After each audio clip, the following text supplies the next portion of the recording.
Hello and welcome back to my channel. Today I'm going to talk about the best books to cozy up with on a cold. So once again, welcome back. I am so glad you decided to click on this video. So like I said, today I'm going to talk about books that are just perfect for reading when it's super cold outside. Today in Philadelphia, it is 19 degrees, which is just not a thing we do here. It usually sticks around the 30s, I would say, like during the day for the most part. And, you know, this time of year, I don't like to go out after dark if I don't have to because it's just so cold. But we had a big snow a couple days ago and now it's just really cold. So I was thinking about what books I find to be really good for this kind of day. These aren't necessarily like winter themed books, but they just have that cozy vibe. So without further ado, let's get started. So the first book on this list is one that will be no surprise to anyone, and that is Misery by Stephen King. This is like the ultimate locked door, snowy vibe, like winter weather book. Now, this is a book with a lot of graphic scenes, so if you have a weak stomach, you might just want to skip this one because, yeah, if you've seen the movie, it's even worse in the book. They've made some creative liberties and, yeah, it gets worse.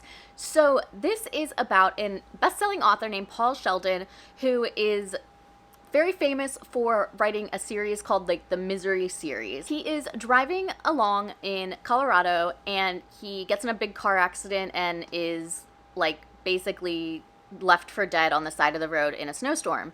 And he's going in and out of consciousness, but when he wakes up, he is in this house and he has no clue how he got there or anything about why he's there.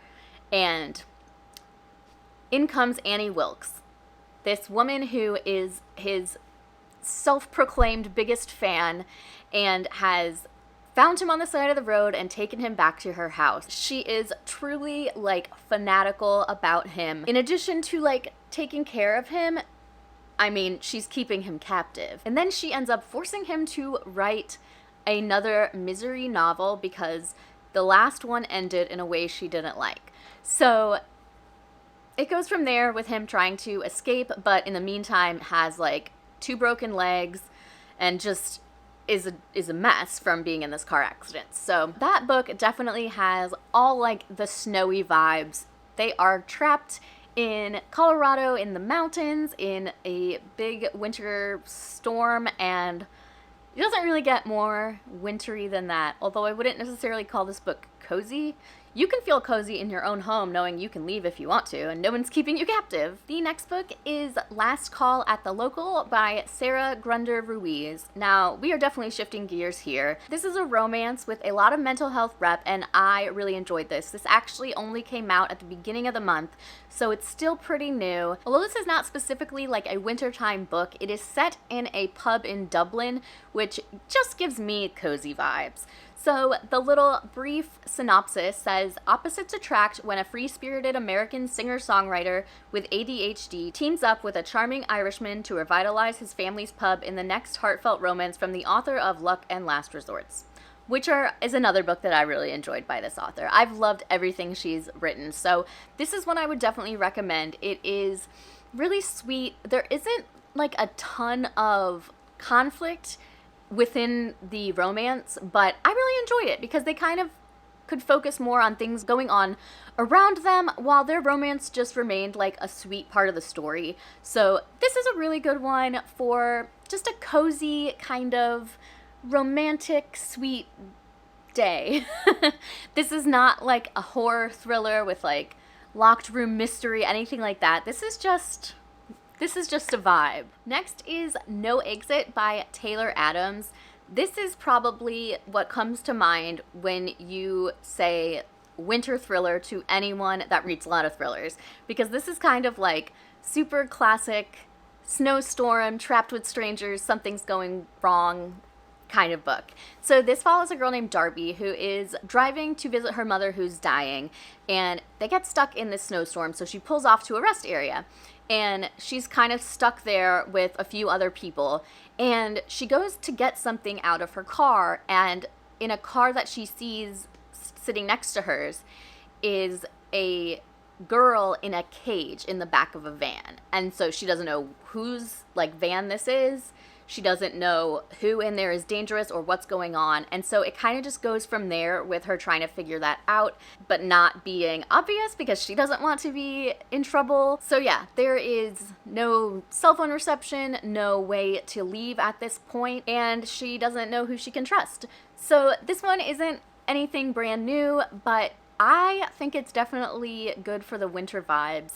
It does get a little chaotic near the end, if I recall correctly, but I overall really did enjoy this book, and I think if you are looking for a winter thriller, there is nothing better than this one. Next is A Flaw in the Design by Nathan Oates.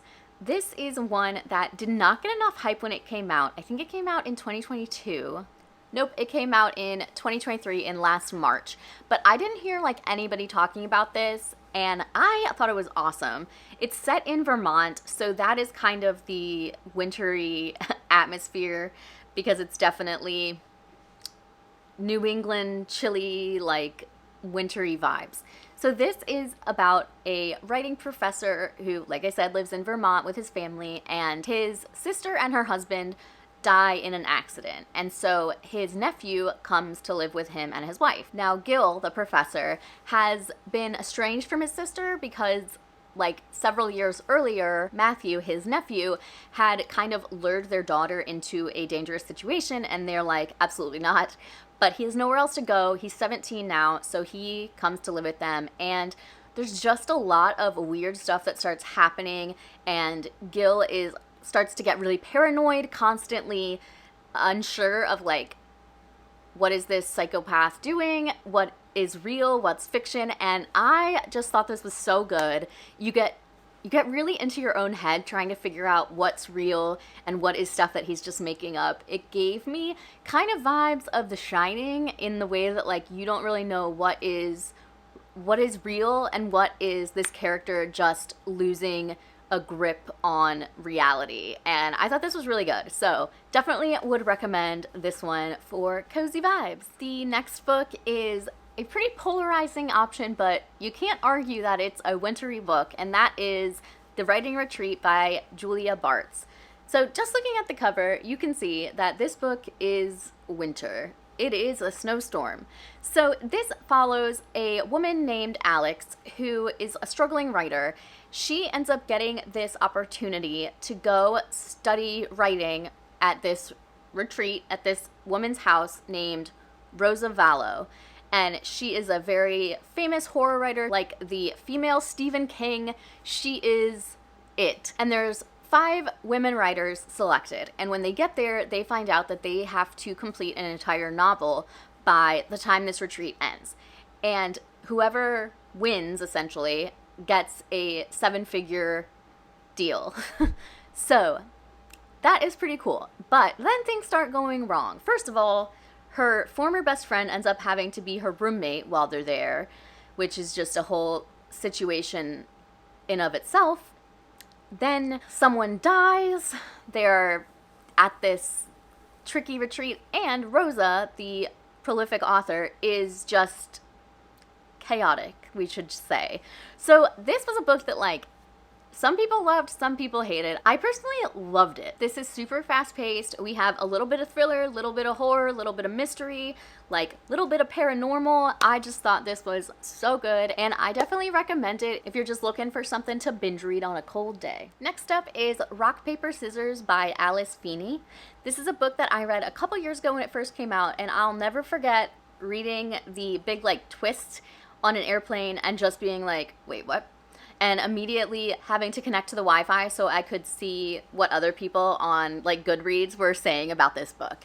So this is about a couple, Adam and Amelia, who win this weekend getaway to Scotland in the winter, and they're trying to save their marriage. It is their anniversary, and they're just kind of out of touch. Now, Adam suffers from something called face blindness, which is something I didn't know was real until I read this book, and he can't recognize anybody.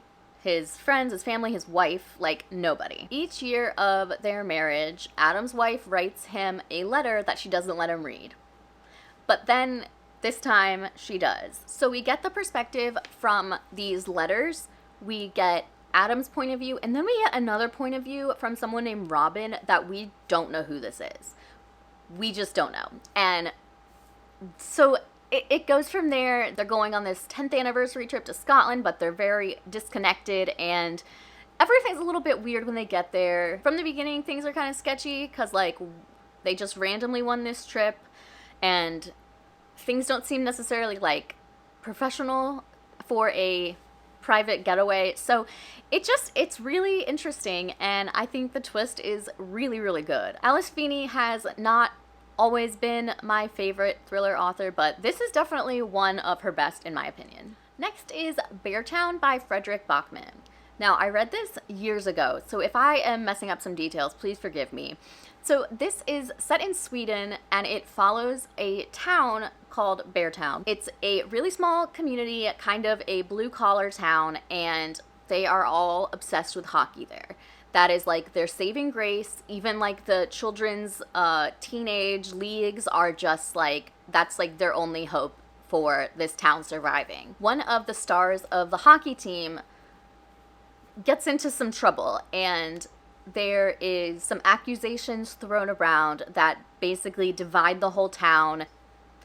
This is a very literary book. It's a translated work, but I don't really feel like it's clunky writing at all. Frederick Bachman is a writer that I really enjoy the stories he writes. The way that he writes, however, is not always my favorite, but I will say this book I did enjoy a lot. It's just like from this one on, I need someone to like write his stories, but like give them to me in a concise way, because he can be a little wordy, and maybe that's a translation thing, but I do think Toown is worth the read. It's very dramatic, but in a good way. And it's really a snowy vibe set, you know, in Sweden, with the ice hockey being like at the forefront. It also has 2 sequels, so if you like this one, you definitely have more to read. Up next is Long Bright River by Liz Moore. This is a book that I really don't remember exactly the like seasonal setting, but I do know this book was just like very dark, and the type of book that makes you just feel like, oh, I'm so glad I'm safe in my house. So this is set in Philadelphia's Kensington neighborhood, which to this day is very much a neighborhood affected by the opioid crisis. It is not a place that you're going to want to go to if you ever visit Philly. It's really sad up there. So it follows 2 sisters, Casey and Mickey. Casey has succumbed to the opioid addiction that many, many do, and she has living on the streets. She has been a sex worker, and it's just, yeah, not the choice that you'd want for your sister. Mickey is a beat cop who works those same streets that her sister lives on. Now, Mickey and Casey are estranged. They don't talk, but Mickey often kind of tries to at least have eyes on her sister every now and then to make sure that she's still living. So one day, Casey is nowhere to be found, and at the same time, a string of murders start happening in the same area that Casey is living. Mickey then becomes obsessed with finding her sister, as you would, but to a place where she's kind of overstepping boundaries as a police officer and such. This alternates timelines from present day to back when they were teenagers, and you can kind of see how they ended up going on to different paths. And this is just a really interesting mystery. It's definitely not like a thriller. It is a mystery. While this one has no kind of like snowy setting or anything like that, this one just has those vibes that make you want to have like a cup of coffee and a big blanket and just be reading all day. So this is a really good pick for one of those days. Next is The Great Alone by Kristen Hanna. I feel like this book kind of gets like forgotten because people are just so obsessed with The Nightingale, which is also a fantastic book. But The Great Alone was the first Kristen Hanna book that I read, and I could not get enough. I don't know if it's just because I like want to be contrarian, but I feel like I might like this more than Nightingale. I don't know. I might have to reread them to really get to that. But so this is set in Alaska. So I feel like as far as cozy vibes, I don't need to say anything else, and just being like happy you're not out there in the snow. But this almost has a similar premise to an extent as The Shining, because it's about a man who has just come home from the Vietnam War. This takes place in the 70s, and he is just a different person than when he left. He is angry, his moods change like on a dime, and he has a 13-year-old daughter and then his wife. And he decides that they're going to move to Alaska because he loses his job. And it kind of starts following in the beginning of winter, where there's like 2 hours of sunlight a day, and the father's mental state just really starts to deteriorate, and it places Lenny and her mother Cora in a lot of danger. So that's kind of all you need to know. It is definitely a heartbreaking story, yeah, from beginning to end basically, and it is similar to The Shining in a lot of ways, especially in that, like, you know that this person is like the villain of the story, but at the same time you're just like angry at the world for turning them that way, if that makes sense. So this is like definitely a coming of age story of this 13-year-old, and I think it's just beautiful and definitely cozy as well. And lastly, since I've already mentioned it twice, it obviously needs to go on this list, and that is The Shining by Stephen King. This might be the ultimate snow day book. So if you don't know somehow what this book is about or anything about it, it follows a family of three, a father, a mother, and a son named Danny, who is, I think, 5 or 6 in the book. Jack, the father, has had a lot of problems with alcohol and just issues with his own dad in his childhood. And while I think he is a good person, in his heart, he's just really, really struggles with alcohol and does some things that he shouldn't be doing when he is under the influence of alcohol. And so he ends up taking the job at the Overlook Hotel in Colorado for the winter. Now, this is like a resort town, and it's a place where is completely covered in snow during the winter. So basically he just needs to like take care of the place, you know, make sure everything's running as it should. It's just the 3 of them, and they'll have a place to live and whatnot for free. And then obviously get paid for the time he's there. But he gets a little stir crazy, and things just start to go wrong. He is, you know, starts to lose grip on reality, and his family are the ones that really have to deal with the consequences of that.